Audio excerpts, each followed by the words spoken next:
Blanca Fernández Laschetti, patrono de la Fundación Humans. ¿Qué tal, Blanca? Hola, buenos días, ¿qué tal? Pues encantados de poder charlar contigo. Voy a hacer una pequeña presentación primero de lo que es la Fundación Humans, aunque tú podrás hacerlo mejor, pero en cualquier caso, lleváis constituidos desde 2017, lo formáis profesionales e instituciones del mundo sociosanitario y el objetivo primordial es este que decíamos, que es la humanización en las organizaciones sanitarias y en todo lo que tiene que ver, ¿no?, con ese momento en que el paciente se sitúa en una situación delicada y que se necesita pues un poco de, claro que sí, de humanidad. En este aspecto, en este contexto, habéis organizado hace unos días este congreso, encuentro para analizar estas claves, ¿no?, sobre cómo tratar a los pacientes. Cuéntanos cómo fue la acogida. Creo que asistencia en un formato híbrido, pero de récord, y mucho interés, ¿no?, por esto de la humanización. Sí, efectivamente. Bueno, lo primero, daros las gracias por darnos voz a la Fundación Humans y por poner en relevancia la humanización.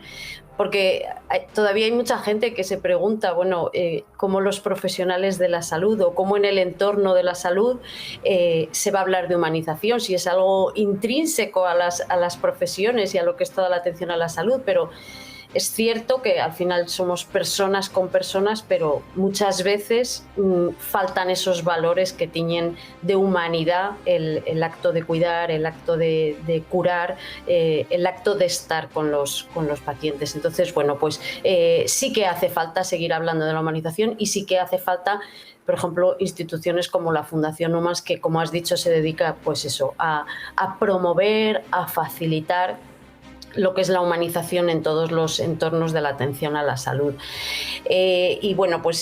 Efectivamente llevamos desde 2017 y después de la pandemia, después no, porque todavía estamos en pandemia, pero del año tan horroroso que hemos pasado, pues creíamos que era el momento de hacer un evento, de hacer un congreso en el que nos pudiéramos juntar todos, no solamente profesionales de la salud, sino no profesionales no de la salud, sino de otros ámbitos, pero que también participan de alguna manera en lo que es la humanización, y pacientes, asociaciones y todo tipo de instituciones.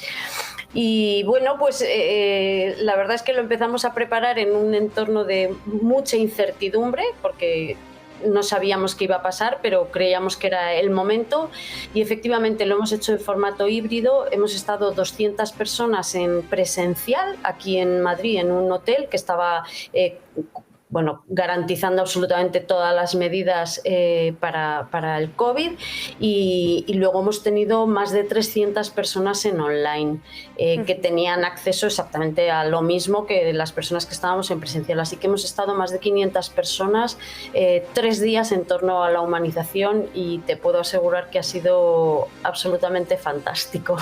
No me cabe ninguna duda. Y Blanca, apuntabas a esto de la pandemia. Precisamente creo que es el momento, ¿no?, en que nos hemos dado cuenta de la importancia de las relaciones, ¿no?, de tocarnos en esas situaciones tremendas que han vivido muchas familias, que no han podido despedirse o acompañar a sus familiares en sus últimos momentos. Ahí cobra especial relevancia, ¿no?, especial importancia el papel de la humanización, ¿no?, de algo que va más allá del tratamiento terapéutico y que puede ayudar y mucho, ¿no?, a la recuperación del paciente también. Sí, efectivamente. Yo creo que la pandemia nos ha ayudado a reflexionar mucho, porque también nos ha visibilizado muchos aspectos, y este encuentro, además, nos lo ha dicho a voz en grito. Ha habido 200 comunicaciones científicas, se presentaron 200 comunicaciones científicas, y en muchas hablaban efectivamente de eso, del problema que ha habido con la comunicación con los pacientes, de todo lo que ha sido la problemática en las instituciones con el COVID, pero ha habido de otros muchos ámbitos, porque ha sido un congreso verdaderamente multiprofesional y multipersona, porque, como te decía, también ha habido pacientes, asociaciones, pero hemos tenido, por supuesto, había enfermeras, médicos, psicólogos, trabajadores sociales, fisioterapeutas, pero es que ha habido muchos arquitectos, ha habido ingenieros, ha habido informáticos, mediadores sociales, filósofos, que todos ellos también han dicho muchas cosas sobre la humanización, y de hecho uno de los premios del Congreso ha sido para un trabajo de cómo los espacios y la arquitectura influye también en la humanización. Y ahora, por ejemplo, en la pandemia, que como decías, ha habido ese aislamiento de los pacientes que tenían que estar solos en sus habitaciones, a lo mejor sin ver a nadie, o solamente a su enfermera, a su médico, 1 o 2 veces al día. Pues el tener esos espacios amables, esos espacios que le den confort, que les hagan sentirse más seguros, más cerca de su ámbito, de su casa, son tan importantes, lo que decías, como lo que puede ser el tratamiento terapéutico, que siempre pensamos en lo que es pastillas y medicaciones, y no, es que hay otros aspectos tan importantes para la humanización, como puede ser eso, la arquitectura, los procesos, tantas cosas, el cómo nos comunicamos los profesionales, y todo eso se ha puesto también sobre la mesa en el Congreso. Ha sido muy interesante, muy interesante. Blanca, creo que también habéis tratado, ¿no?, el lugar que ocupa un colectivo, una parte de la población, que son los adolescentes, que están un poco en tierra de nadie, porque no son niños, pero tampoco terminan de ser adultos. Entonces, claro, ni se les puede infantilizar, ni se les puede tratar como un adulto, y ahí surge un problema o una complicación que no se piensa mucho en ellos, ¿no?, en el trato que hay que darles. Y en esta ocasión, en este congreso, sí que habéis querido poner el foco en ellos.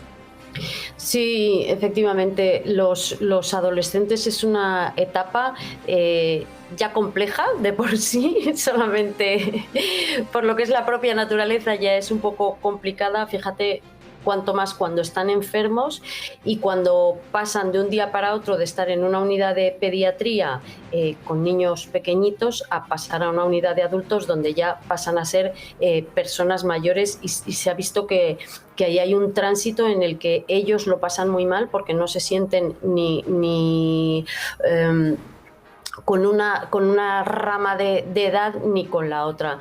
Se ha puesto sobre la mesa mucho en los pacientes oncológicos, que son, ya sabes, que son a lo mejor empiezan de niños pequeñitos, pero continúan a lo largo del tiempo y tienen que estar estancias largas en el hospital. Y para esos chicos era un problema importante. Entonces se está poniendo ahora mucho el foco en tratar de que esa edad tenga su entidad propia dentro de lo que es la asistencia, y que también haya unidades en las que ellos tengan adaptados los espacios a sus necesidades, que por supuesto no son las mismas que las de los niños más pequeños o los adultos.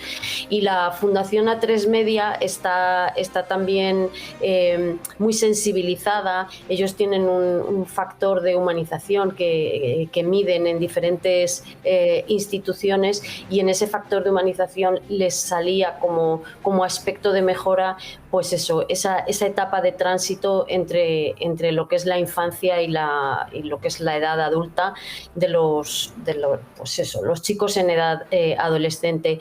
Así que ese es un punto que tenemos que mejorar en todas las instituciones, y no solamente en los espacios en donde pueden estar ingresados, sino en general esa atención a los chicos que están en esa edad intermedia.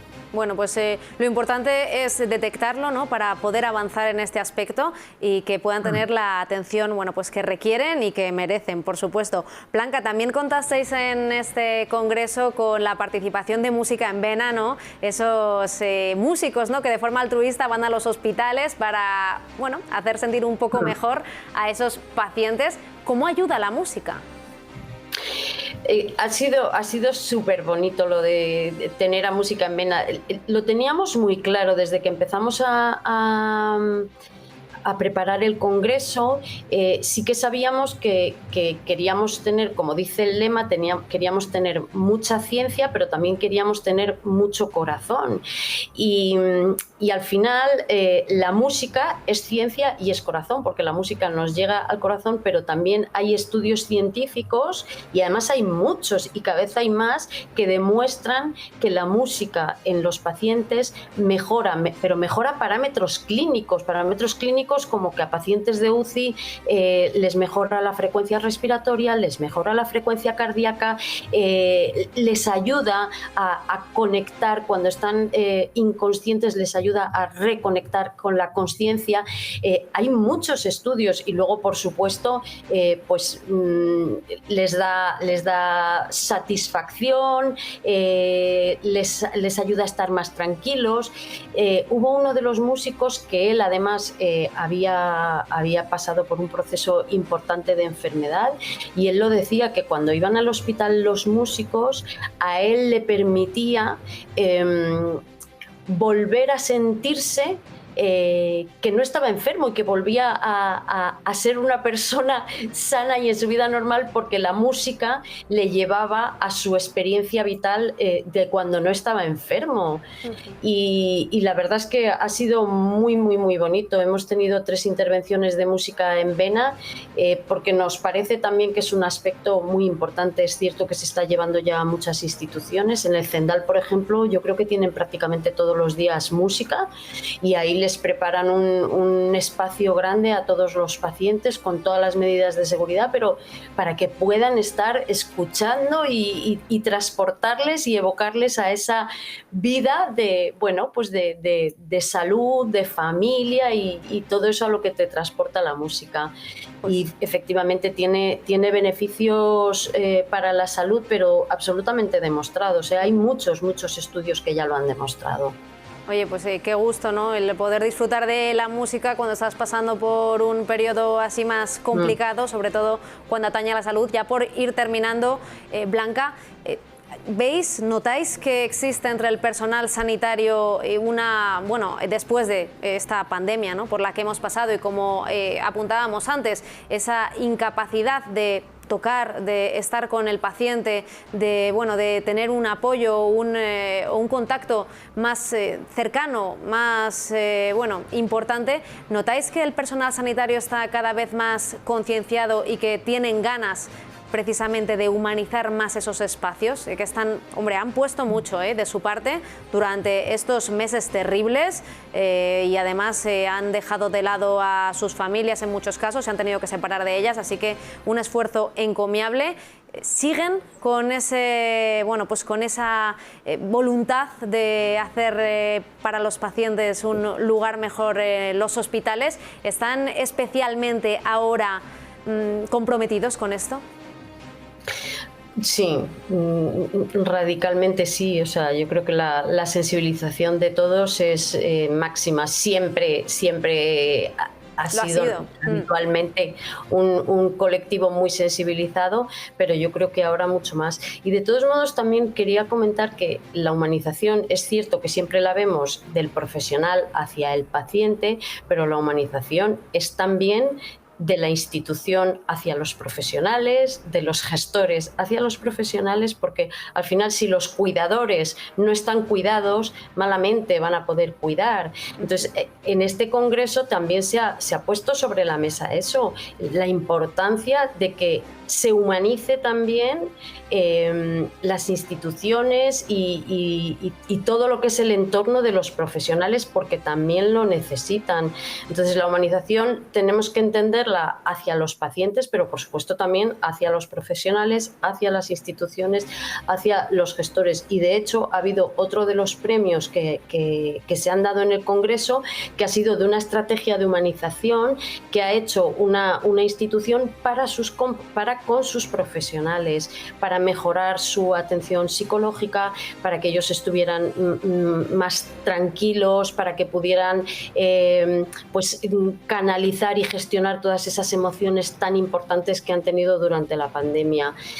y yo creo que eso también es una parte importante de la humanización que se ha puesto sobre la mesa en el Congreso como un aspecto muy, muy importante, y es la humanización de las instituciones y de los gestores para con sus profesionales. Sí, desde luego que es importantísimo esto de cuidar a los cuidadores en todas las facetas, tanto a los profesionales médicos como sanitarios, como también a esos familiares, ¿no?, que tienen que ocuparse de una persona y que muchas veces pues renuncian a su propia vida, y hay que darles también un poquito de cariño. Así que esto hay que tenerlo muy en cuenta, que además de en torno al paciente, ¿no?, giran otros muchos satélites, otras muchas personas. Exacto. A las que también hay que cuidar, a las que también hay que cuidar y con las que también hay que ser más humanos. Blanca Fernández Lasqueti, patrono de la Fundación Humans, muchísimas gracias por haber participado. Enhorabuena por ese congreso y que se siga avanzando y mucho en este proceso de humanización. Muchísimas gracias a vosotros, y efectivamente seguiremos trabajando. El año que viene nos vamos a juntar en Granada, tendremos jornadas de trabajo, pero durante todo este año seguiremos trabajando duro y con todos los agentes humanizadores que han participado en nuestro congreso y todo el que se quiera unir, desde luego. Muchísimas gracias. Gracias a ti, y el año que viene ya nos contaréis cómo ha ido ese segundo congreso. Muchas gracias, Blanca. Gracias a vosotros. Saludo.